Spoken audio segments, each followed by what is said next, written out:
Hey there, today we're going to look at 20 CRM Tutorial 2026. So let's get started.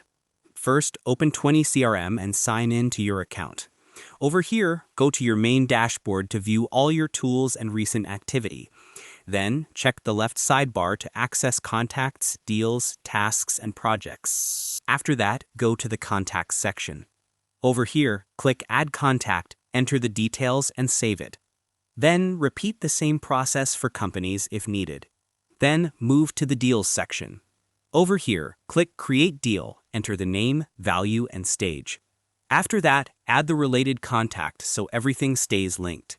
After that, open the Tasks tab. Over here, click Add Task, enter the title, deadline, and priority. Then, assign the task to yourself or a team member. Then, go to the Projects area. Over here, create a new project and add tasks inside it.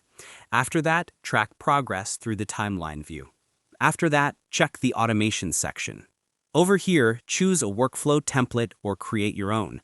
Then, set triggers and actions so your CRM handles things like follow-ups automatically.